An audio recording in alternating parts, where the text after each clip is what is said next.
everybody ready? So we passed out, everybody have a copy of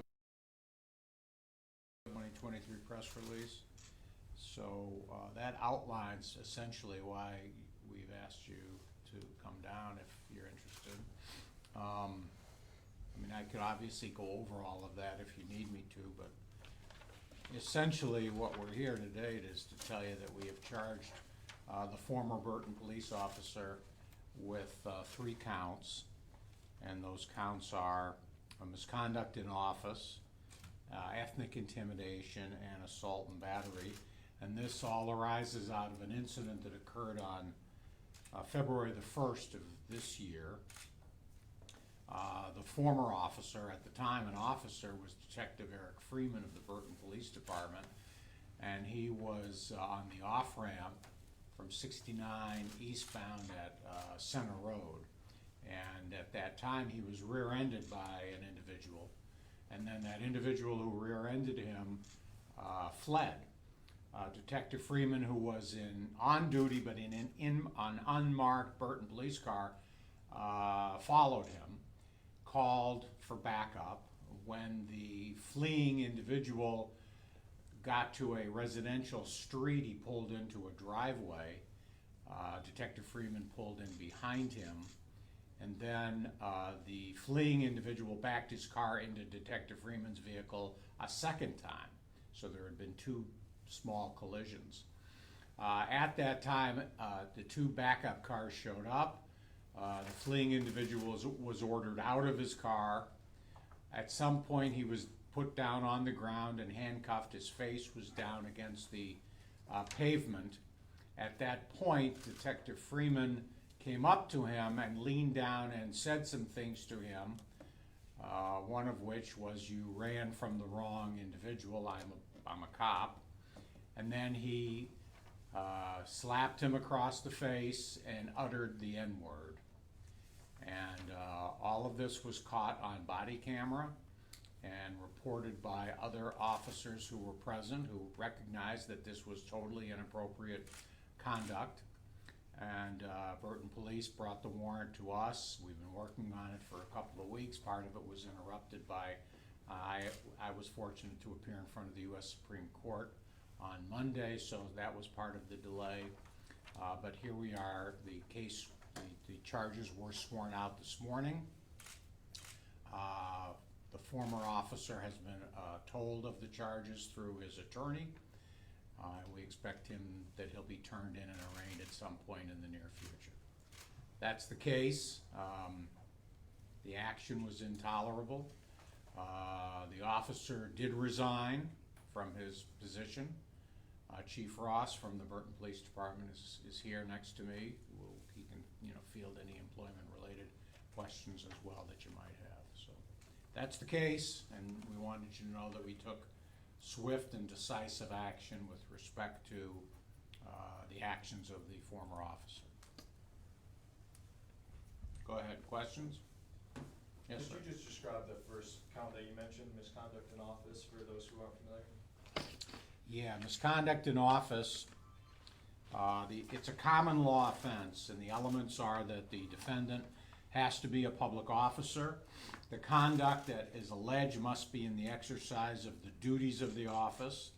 The acts have to be either mal or misfeasance, and the act must be corrupt behavior. And we think all of those elements are here in the actions of the individual who's been charged. You also should know that ethnic intimidation is Michigan's hate crime statute. So I anticipate that somebody, either you or the public, will say, "Why didn't you charge him with a hate crime?" The answer is we did. Michigan's hate crime is ethnic intimidation. It's a 2-year high court misdemeanor. Chief, did the officer have any past record of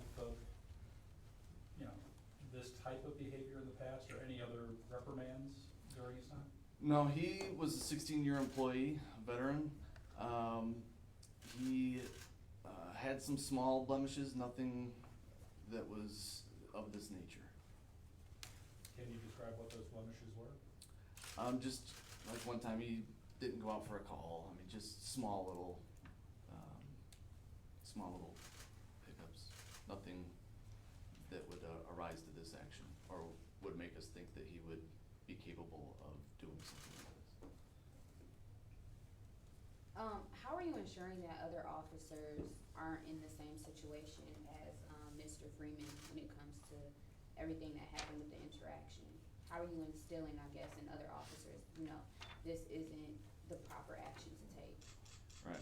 Well, there's 1,111 reasons that our officers show their integrity every day. This is one of them. This wasn't brought by a complaint. It was brought by our officers, and our officers know that that is not the culture that we have in the police department. They had faith in myself and the mayor that we weren't gonna tolerate that, and as soon as it got brought to us, we handled it swiftly. He was placed on administrative leave immediately. Subsequently, he resigned, but that is the culture that we have built, that will not be tolerated.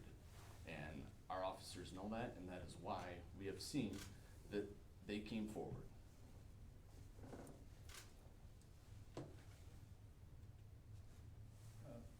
Mr. Layton, in all your time as a prosecutor, are you seeing a change in the way that officers react to these kinds of actions on the part of their fellow officers? Is there a change that's been happening? I think 99% of police officers do everything correctly, and I've always been impressed by their ability to do the right thing under the most extreme pressure that they face every day. So I too joined Chief Ross in applauding the actions of his own officers who recognized that this was inappropriate conduct. The whole culture has changed, really, and it's become much more difficult for police officers because, instead of often being seen as the good guy, sometimes they're not seen as the good guy anymore, and they've really had to develop a thicker skin than maybe they even had before. But having said that, there's obviously a line that you can't cross, and we believe this officer crossed that line. Let me add that he's innocent until proven guilty in a court of law, and it's obviously my job and that of my staff to prove the case in a courtroom beyond a reasonable doubt. But what I mean is, are officers more willing now to come forward about the actions of their fellow officers than they may have been when you first started as prosecutor? Are they now more responsive to the public's desire for that? Well, this is the first case that we've had where an officer has actually come forward to say that there's been an action by a fellow officer that's inappropriate. I certainly hope that's the case. I hope that we don't have any more of these particular types of behavior. But I'm confident that officers are well-trained in our county and will do the right thing, as the Burton police officers did. So I know you said that Freeman was being arraigned in the near future, but do you have maybe a timeline, maybe a month on that? And then also, will we be able to receive maybe a picture of him? A picture of Freeman. former Detective Freeman. Once he's arraigned, there will be a jail photo taken, so you'd have to ask the jail for that. I think the way this is going to work is he's going to be allowed to turn himself in on his timeline. Now, obviously, it needs to be fairly soon, but his attorney has been alerted that the charges have been sworn out, so I suspect it'll be fairly soon.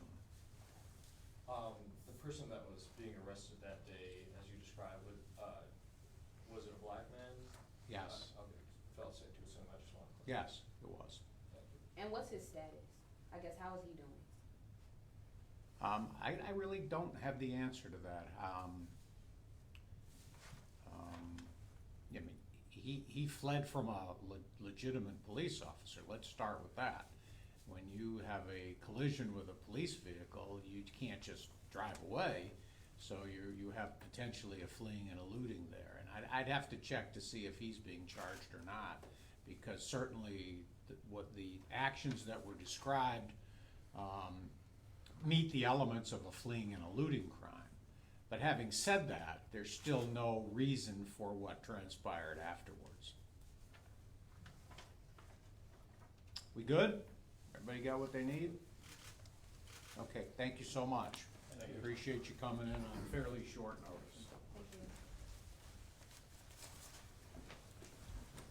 John, if you can find out what happened with the person who was, fleeing, and let the folks know.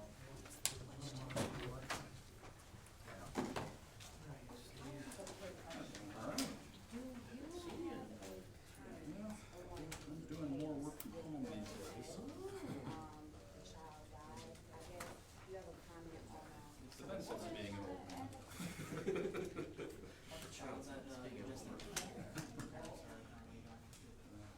Just means my home boss is making me do more stuff around the house while I'm trying to work. What we charged, and the child died, so we upgraded it. exactly, right. Do you have anything more to say about it at this point? Yeah, How are you doing? I think the next thing will Hopefully happen not is freezing too often. they'll be arraigned on the murder charge, and then there'll be a preliminary examination date set, where we have to show probable cause that the crime was committed, and probable cause that they committed it. Okay, and what was the second thing you said, I'm sorry, arraigned on the murder charge, and the second thing? There'll be a preliminary examination. Another 2 months. That's the next step in the process. We get through. Okay? Thank you. Good? Have a good one. By June, we'll be fine. There you go. Well, that was easy. That usually makes it easy. You're done, sir. Can you tell him the next step? Oh. Hello, so the next step that he said is that they just have to be arraigned on the murder charge and then a preliminary investigation is going to be done. That's pretty much it. He didn't have anything else to say.